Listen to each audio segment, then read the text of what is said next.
এক সাধারণ কাঠুরিয়া, কিন্তু এই অতি সাধারণ মানুষটির হৃদয়ে ছিল এক অসাধারণ সততার গভীর টান। একদিন সে একটি পুরনো বোতল খুঁজে পায় এবং তার থেকে মুক্ত করে এক শক্তিশালী মুসলিম জিনকে। তারপর ঘটে এক অলৌকিক ঘটনা। বিস্তারিত থাকছে ডেস্ক রিপোর্টে। আকিব এক সাধারণ কাঠুরিয়া, কিন্তু এই অতি সাধারণ মানুষটির হৃদয়ে ছিল এক অসাধারণ সততার গভীর টান। একদিন সে একটি পুরনো বোতল খুঁজে পায় এবং তা থেকে মুক্ত করে এক শক্তিশালী মুসলিম জিনকে। তারপর ঘটে এক অলৌকিক ঘটনা। জিনের ছায়াসঙ্গী হয়ে আকিব পৌঁছালো এক বিশাল ও জাঁকজমকপূর্ণ জনপদের প্রধান ফটকে। তার পরনে ছিন্নমূল পোশাক, হাতে পুরনো কুড়াল।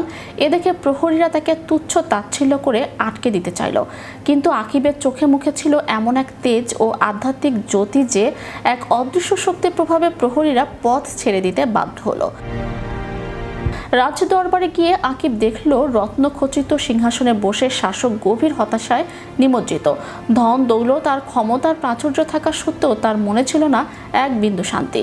আকিব বিন্দুমাত্র দ্বিধা না করে শাসকের চোখে চোখ রেখে বলল, হে মহামান্য, আপনার বিষাদের মূল কারণ আপনার সম্পদ নয়, বরং আপনার উদাসীনতা। আপনি রাজ্যের সাধারণ মানুষের কান্না ও আর্তনাদকে প্রাসাদের দেয়ালের বাইরে আটকে রেখেছেন।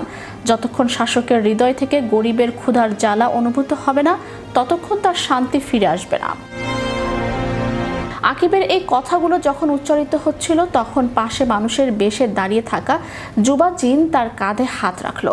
জিনের জাদুকরী স্পর্শে আকিবের প্রতিটি শব্দ শাসকের পাষাণ হৃদয়কে ভেদ করে গেল। শাসক তার ভুল বুঝতে পেরে সিংহাসন থেকে নেমে আকিবের কাছে ক্ষমা চাইলেন এবং প্রতিজ্ঞা করলেন আজ থেকে তার রাজ্য হবে মজলুমদের নিরাপদ আশ্রয়স্থল। ঠিক যখন রাজ্যের উপর থেকে বিষাদের ছায়া সরে যাচ্ছে, তখনই ষড়যন্ত্রের জাল বিছালো কুচক্রী উজির। সে ছিল এক ভয়ঙ্কর কালো জাদুকর। আকিবকে তার ক্ষমতার পথের কাঁটা মনে করে সে নিজের জাদুকরী ছুরি দিয়ে বিশাল এক আগুনের সাপ তৈরি করলো। মুহূর্তের মধ্যে দরবার কক্ষে বিভীষিকা ছড়িয়ে পড়ল, কিন্তু আকিব বিচলিত হলো না। যুবা জিনের আধ্যাত্মিক শক্তি আর আকিবের আত্মিক পবিত্রতা মিলে তার পুরনো কুড়ালটি মুহূর্তেই এক জ্যোতির্ময় তলোয়ারে পরিণত হলো। আকিব বজ্রকণ্ঠে ঘোষণা করলো, সত্যের একটি প্রদীপ মিথ্যার হাজারো অন্ধকারকে ধ্বংস করতে যথেষ্ট। এক আঘাতে সে কালো জাদুর মায়াজাল ছিন্ন ভিন্ন করে দিল।